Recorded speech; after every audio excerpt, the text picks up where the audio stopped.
Hi welcome to our channel. Sitaramam 17వ భాగం. తల్లి ద్వారా నిజం తెలుసుకున్న కౌశల్ ముందు బిజినెస్లో అడుగు పెట్టాలని, ఆ తర్వాత రామ్ గురించి చూడాలని గట్టిగా అనుకున్నాడు.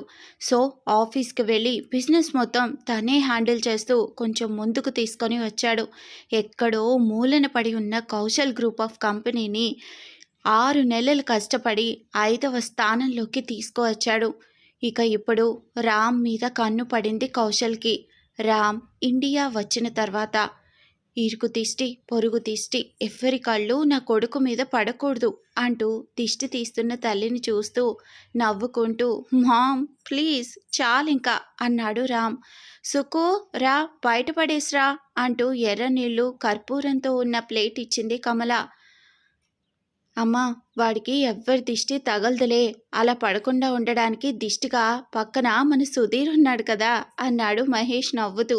రేయ్ అంటే నేను దిష్టి బొమ్మనా అన్నాడు కోపంగా సుధీర్. అదే కదరా వాడు చెప్తుంది, దిష్టి బొమ్మ అన్నాడు రామ్. రేయ్ నిన్ను అంటూ రామ్ వెనకాల పరిగెట్టడం మొదలుపెట్టాడు సుధీర్. రేయ్ ఆపండ్రా బాబు, వాడు అమెరికా నుండి వస్తే చాలు మీరు కూడా అల్లరి పనులు చేయడం మొదలు పెడతాడు అన్నాడు బాలరాజు. అలా కాసేపు పరిగెట్టి సోఫాలో పడ్డాడు రామ్.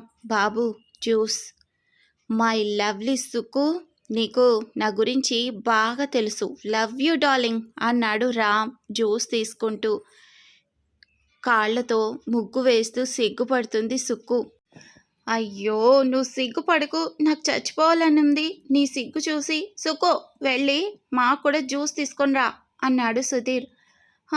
మీరే వెళ్ళి చేసుకోండి జ్యూసు, నేను రాంబాబుకి మాత్రమే ఇస్తాను అంటూ మూతి తిప్పుకుంటూ వెళ్ళిపోయింది సుక్కు. అమ్మ దీనమ్మ ఎంత మాట అనేసింది చూసావా అమ్మా అంటూ బుంగమూతి పెట్టుకున్నాడు సుధీర్. ఏడవకురా, తీసుకొని వస్తుందిలే, అది అలా ఊరికే మాట్లాడుతుంది అంతే. అలా రామ్ వచ్చాక ఇంట్లో ఒక పండుగలాగా జరిగిపోతోంది. చూస్తూ ఉండగానే 3 నెలలు గడిచాయి. బయట నుండి వస్తున్న ముగ్గురిని, రేయ్ బాగా ఎంజాయ్ చేస్తున్నారా నన్ను వదిలేసి, నన్ను మీతో తీసుకొని వెళ్ళొచ్చుగా అన్నాడు బాలరాజు. డాడ్ నువ్వు అంకుల్వి, ఈ టైంలో నువ్వు రెస్ట్ తీసుకోవాలి, అంతేకాని మాతో కలిసి పబ్బులకు బార్లకు వస్తే నీ హెల్త్ పాడవదు అన్నాడు రామ్ చాలా ఫీల్ అవుతున్నట్టు. అబ్బా ఏం యాక్టింగులు రా, నటన నీ దగ్గర నేర్చుకోవాలి అన్నాడు బాలరాజు. నీ మనసులో నుండి వచ్చిన మాటలే డాక్టర్ కూడా చెప్పాడు రామ్ అంటూ కిచెన్లో నుండి వస్తుంది కమల. డాక్టర్ ఏంటమ్మా అన్నాడు మహేష్. నాన్నకు కొంచెం గుండె నొప్పిగా ఉంది అని చెప్పేసరికి హాస్పిటల్కి తీసుకొని వెళ్ళి చెకప్ చేయించాను. గుండె నొప్పా, మాకు చెప్పలేదు ఏంటి డాడ్ అంటూ బాలరాజు చేయి పట్టుకున్నాడు రామ్. అవునానా, మాతో ఒక్క మాట కూడా చెప్పలేదేంటి అన్నాడు సుధీర్. ఇప్పుడు పర్వాలేదురా, ఇబ్బందిగా ఏం లేదు, జస్ట్ వయసు ప్రభావం అంతే అన్నాడు బాలరాజు. డాడ్ని ఎక్కువగా టెన్షన్స్ తీసుకోకుండా పీస్ఫుల్గా ఉండమని చెప్పారు రామ్. అందుకే నేను ఒక నిర్ణయం తీసుకున్నాను, నిన్ను సీఈఓగా చేద్దాం అనుకుంటున్నాను, నిర్ణయం తీసుకున్నాను అంటూ పక్కనే ఉన్న మహేష్ వాళ్ళతో, మహేష్ అండ్ సుధీర్ మీరు కూడా సీఈఓగా పార్ట్నర్స్ అని చెప్పేసింది కమల.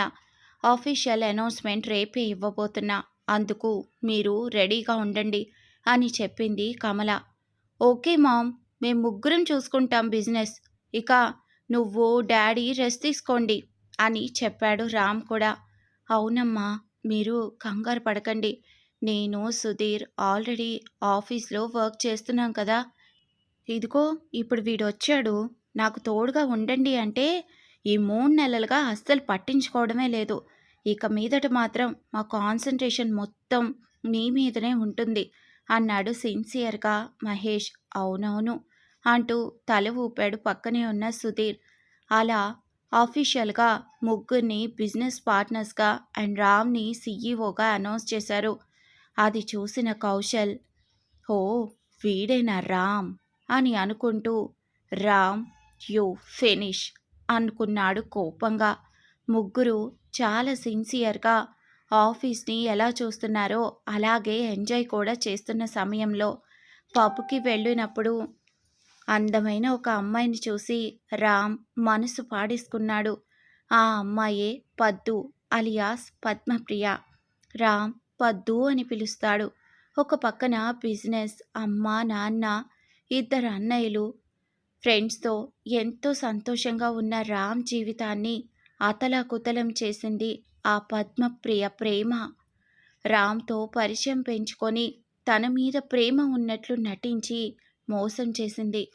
కేవలం 6 నెలల్లోనే రామ్కి పద్దు అంటే ప్రాణమైపోయింది. పద్దు లేకుండా రామ్ ఉండలేను అనేలా జరిగిపోయింది. కానీ ఒకరోజు పద్దు సడన్గా కనిపించకుండా వెళ్ళిపోయింది. ఎక్కడెక్కడో వెతికాడు రామ్, కానీ ఎలాంటి ఉపయోగం లేదు. ఎలాంటి ఆచూకీ తెలియలేదు. అంతే పిచ్చివాడిలా అయిపోయాడు. ఎప్పుడు పద్దు పద్దు అంటూ తన పేరుని జపిస్తూ ఉన్నాడు. ఆఫీస్ విషయాలు పూర్తిగా పట్టించుకోవడం లేదు. రోజు తాగడం, ఇంటికి కరెక్ట్ టైంకి రాకపోవడం. కమల, బాలరాజులకి రామ్ని చూస్తూ రోజు రోజుకి భయం పెరిగిపోతోంది. ఏమైపోతాడో అని దిగులుతో బాలరాజుకి ఒకరోజు హార్ట్అటాక్ వచ్చింది. బాలరాజు పరిస్థితి చూసి కూడా రామ్లో ఎలాంటి మార్పు రాలేదు. మహేష్, సుధీర్ కూడా పద్దు కోసం చాలా వెతికారు, కానీ ఉపయోగం లేకుండా పోయింది. అప్పుడు వాళ్లకు తెలిసిన నిజం ఏంటంటే పద్దు రామ్ని డబ్బుల కోసం మోసం చేసిందని, దానికి కారణం కౌశల్ అని. ఆ విషయమే కమల బాలరాజులకి చెప్పారు. కమల గుండె కోపంతో రగిలిపోయింది. వెంటనే సుజాతకు కాల్ చేసి బాగా అరిచింది. మా జీవితాలతో మీ ఆయన ఆడుకుంది సరిపోలేదా? ఇప్పుడు నీ కొడుకు నా కొడుకు జీవితంతో ఆడుకుంటున్నాడు అంటూ బాధపడింది. సుజాత అదే విషయాన్ని కౌశల్ని అడిగితే, అవును చేశాను. నాకు వాడికి పిల్లలు పుడితే ఇద్దరం ఆ ఈశ్వరంకుల ఆస్తిని పంచుకునేవాళ్ళం. కానీ ఇప్పుడు నాకు పిల్లలు జన్మలో పుట్టరని తేల్చి చెప్పేశారు డాక్టర్స్. అందుకే ఆ రామ్కి పెళ్ళి, తర్వాత పిల్లలు పుడితే ఆ ఆస్తి మొత్తం వాళ్ళకే వెళ్ళిపోతుంది. అందుకే రామ్కి అసలు ఈ జన్మలో పెళ్ళి ఆలోచనే రాకుండా ఉండాలని ఇలా చేశాను. ఇప్పుడు నేను టెస్ట్ ట్యూబ్ బేబీ కోసం ఏర్పాట్లు చేస్తున్నా. ఒకవేళ అది సక్సెస్ అయింది అంటే ఆ ఆస్తి మొత్తం మనకే అన్నాడు గట్టిగా నవ్వుతూ కౌశల్. అప్పుడు మీ నాన్న, ఇప్పుడు నువ్వు కేవలం డబ్బుల కోసమే పుట్టారా మీరు? ఛీ అంటూ ఉంటే వీళ్ళ మాటలన్నీ విన్న నారాయణ వచ్చి సుజాత చెంప మీద కొడుతూ, చీయా ఎవరే చీ, ఇంకోసారి అలా అన్నావంటే ప్రాణాలు తీస్తాను. కౌశల్ని చూస్తూ నవ్వుతూ, నా కొడుకు అనిపించుకుంటున్నావురా అంటూ గట్టిగా హత్తుకున్నాడు నారాయణ. అలా రామ్ జీవితం అక్కడే ఆగిపోయింది. కానీ మహేష్, సుధీర్ వాళ్ళు ఆఫీస్ని మాత్రం ఎలాంటి విషయాల్లో తప్పులు చేయకుండా జాగ్రత్తగా కంపెనీ పరువుని కాపాడుతూ వస్తున్నారు. పద్దు లాంటి మరో ప్లానే డయానా. ఇది జరిగింది సీత అంటూ చెప్పుకొచ్చాడు రామ్ తన గతాన్ని. ఇప్పుడు నా జీవితంలోకి నువ్వు వచ్చావు, కానీ నిన్ను కూడా వాళ్ళేమైనా చేసే అవకాశం ఉంది. కేవలం డబ్బుల కోసం కూడా ఇలా చేస్తారా అంటూ ఆశ్చర్యపోయింది సీత అంతా విని. ఎక్కువగా ఆలోచించకుండా ఇక నిద్రపో అంటూ రామ్ లేచి బాల్కనీలోకి వెళ్ళాడు. మళ్ళీ పద్దు గుర్తుకొచ్చిందేమో అనుకుంది సీత. తన గతం అంతా గుర్తుకొచ్చిన రామ్ మందు తాగుతూ సీత గురించి ఆలోచిస్తూ ఉంటాడు. సీతకి అలసటగా ఉండడం వల్ల నిద్రపోతూ ఉంది. అలా ఆ రాత్రి గడుస్తుంది. ఉదయం 6 గంటలు. సీత లేచి పక్కన గాఢ నిద్రలో ఉన్న రామ్ని చూస్తూ, చాలా బాధపడ్డారు మీరు అని మనసులో అనుకుంటూ ముఖం మీద ఉన్న తల వెంట్రుకల్ని సరిచేస్తుంది. రామ్కి సీత స్పర్శ తగలగానే కొంచెం అటు ఇటు కదులుతాడు. రామ్ లేస్తాడేమో అని కంగారు పడుతూ బాత్రూంలోకి దూరిపోయింది. రెడీ అయ్యి కిందకు 7 గంటలకు వచ్చింది. అప్పటికే పూజకి సర్దుతున్న కమల దగ్గరికి వస్తూ, సారీ అత్తయ్య, కొంచెం లేట్ అయింది. సీత, నువ్వు లేట్గా రాలేదు. నాకే మనసుకేదో గుర్తొచ్చి తొందరగా మెలకు వచ్చేసింది. అందుకే రెడీ అయ్యి పూజ చేసుకుందామని వచ్చేసాను. సారీ, ఇంకెప్పుడు నువ్వు నాకు చెప్పకూడదు, సరేనా? "హ్మ్" అంటూ ఒక చిన్న నవ్వు నవ్వుతూ పూజకి ఏర్పాట్లు చేస్తూ, మీ మనసులో ఇంత బాధని మోస్తూ, ఇంత మామూలుగా ఈ కుటుంబంలో ఉన్న మీరు, మామయ్య ఇన్నాళ్ళు ఎలా ఉన్నారో ఏంటో, మీరు చాలా గ్రేట్ అని అనుకుంటూ కమలనే చూస్తూ ఉన్న సీతని, ఏంటి అలా చూస్తున్నావు అని అడుగుతుంది కమల.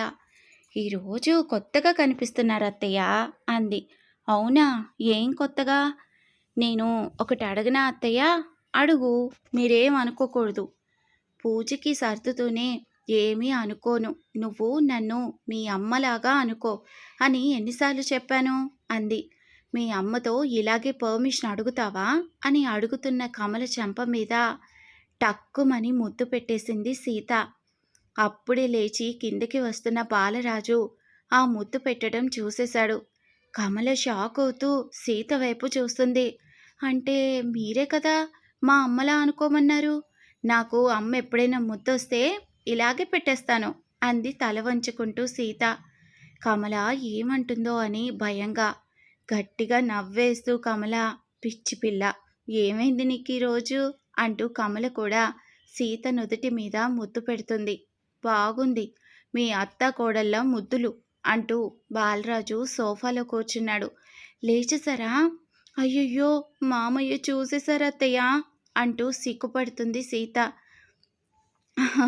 అంటూ నవ్వుతూ, భలే సిగ్గుపడుతున్నావే సీత, ఈరోజు నేను కాదు నువ్వు కొత్తగా కనిపిస్తున్నావు అంటుంది కమల.